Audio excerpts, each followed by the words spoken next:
दोस्तों, आज हम बच्चों से ही संबंधित एक महत्वपूर्ण विषय बाल तस्करी के ऊपर चर्चा करने जा रहे हैं। जी हाँ, वो बच्चे जो भविष्य के मूल्यवान संसाधन हैं, वो बच्चे जो किसी राष्ट्र का प्रतिनिधित्व करते हैं, उनका भी तस्करी किया जाता है। जी हाँ, आज हम ऐसे गंभीर विषय के ऊपर चर्चा करने हेतु उपस्थित है जो कहीं न कहीं बच्चों के अधिकार, उनके जीवन को नुकसान पहुंचाता है, कहीं न कहीं हमारे देश की प्रगति को नुकसान पहुंचाता है। तो इस विषय अर्थात बाल तस्करी की विवेचना बेहद ही महत्वपूर्ण है। अगर हम बाल तस्करी की बात करें तो हम देख सकते हैं कि बाल तस्करी बच्चों को प्रभावित करने वाला एक गंभीर मुद्दा है, जो शोषण के लिए बच्चों की भर्ती करने से संबंधित है, जो यौन हिंसा से संबंधित है, जो बलात् श्रम से संबंधित है और कहीं न कहीं यह देश के प्रगति को रोकने से भी संबंधित है। तो इस विषय की विवेचना करना हमारे लिए ज़रूरी है।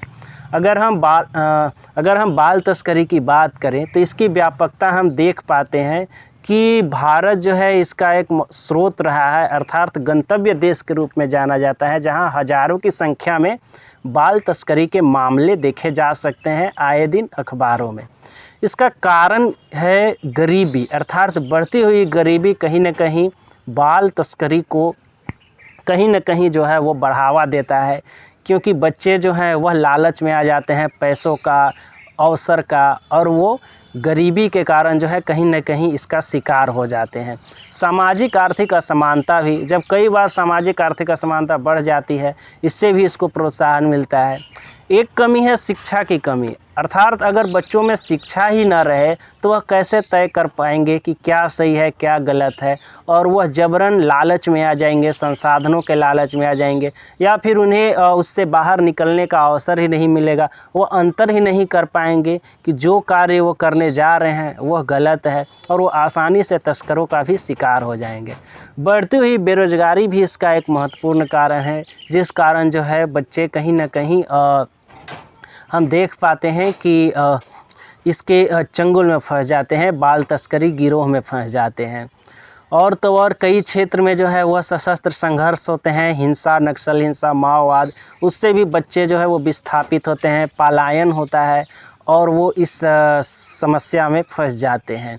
और तो और हम प्राकृतिक आपदा जैसे बाढ़ हो गया, सूखा हो गया, यह भी एक महत्वपूर्ण कारक है। अगर समाज में शांति न रहे, अगर समाज अशांतिपूर्ण हो, तब पर भी जो है ये जो बाल तस्करी है इसके मामले बढ़ जाएंगे। और तो और तस्करी गिरोह भी इसका महत्वपूर्ण जो है वह कारण रहे हैं, जो कहीं न कहीं बाल तस्करी हेतु जिम्मेदार हैं और बाल तस्करी की घटनाओं को अंजाम देते हैं।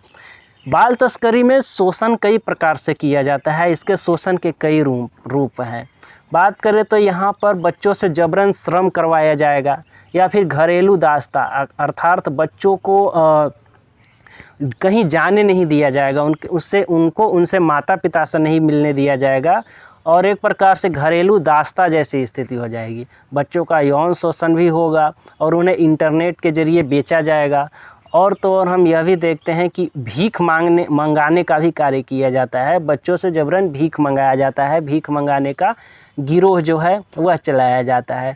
बाल विवाह करा दिया जाएगा, यह भी बाल तस्करी से ही संबंधित है। ड्रग्स तस्करी कराए जाएंगे, शराब, गांजा इत्यादि की तस्करी कराई जाएगी, और जो अवैध माइनिंग्स होते हैं, अवैध जो खान होते हैं, वहाँ भी बच्चों को लगाया जाएगा। तो इस प्रकार से शोषण के कई रूप हम देख सकते हैं।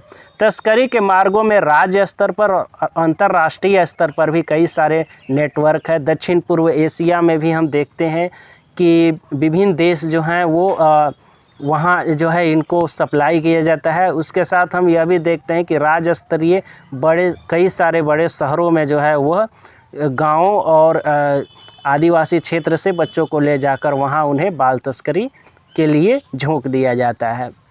इसका प्रभाव यह होता है दोस्तों कि गंभीर शारीरिक और मनोवैज्ञानिक जो है वह दुर्व्यवहार के परिणाम हम देख सकते हैं। उनके साथ शोषण होता है, हिंसा होता है, उनके साथ यौन शोषण होता है, उन्हें शारीरिक चोटों से जूझना पड़ता है, और वो भावनात्मक आघात से पीड़ित होते हैं, मानसिक आघात से पीड़ित होते हैं। उनका शिक्षा, करियर, उनका स्वास्थ्य सब कुछ प्रभावित होता है, उनके जीवन जीने का अवसर प्रभावित होता है।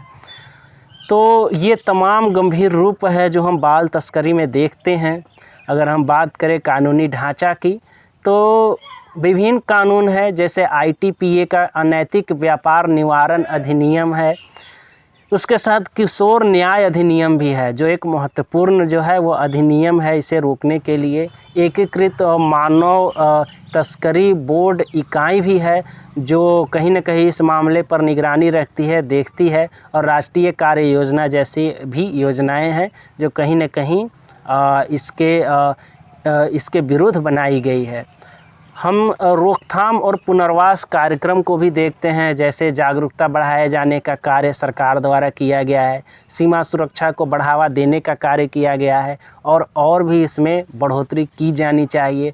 टास्क फोर्स का गठन भी किया जाता है, कमज़ोर समुदाय के उत्थान हेतु भी कार्य किए जाते हैं, पुनर्वास कार्यक्रम को बेहतर किया जाता है, आश्रय की व्यवस्था की जाती है, चिकित्सा देखभाल, परामर्श, शिक्षा हेतु जन जन तक शिक्षा पहुँचे उसके सरकार द्वारा तमाम प्रयास किए जाते हैं, व्यावसायिक प्रशिक्षण के प्रयास किए जाते हैं, पुनः एकीकरण अर्थात जो बच्चा इस चंगुल से मुक्त होता है उसका दोबारा से उसे परिवार से मिलाए जाने की प्रयास किए जाते हैं। तो ये तमाम प्रयास हैं, लेकिन फिर भी कहीं न कहीं हमें और बेहतर कार्य करने की ज़रूरत है। जागरूकता को और बढ़ाया जाना चाहिए, सीमा सुरक्षा मजबूत किया जाना चाहिए, कमज़ोर समुदाय का उत्थान और पुनर्वास कार्यक्रम को और बेहतर किए जाने की आवश्यकता है। चिकित्सीय देखभाल, परामर्श, शिक्षा, व्यावसायिक परीक्षण को और बेहद युद्ध स्तर पर जो है वह किए जाने की आवश्यकता है, जिससे जो है इस गंभीर समस्या में कमी आए और बच्चे जो भविष्य का प्रतिनिधित्व करता है, जो भविष्य का संसाधन है, उनके अधिकार, उनके अवसर, उनके गरिमा में जीवन को सुनिश्चित किया जा सके।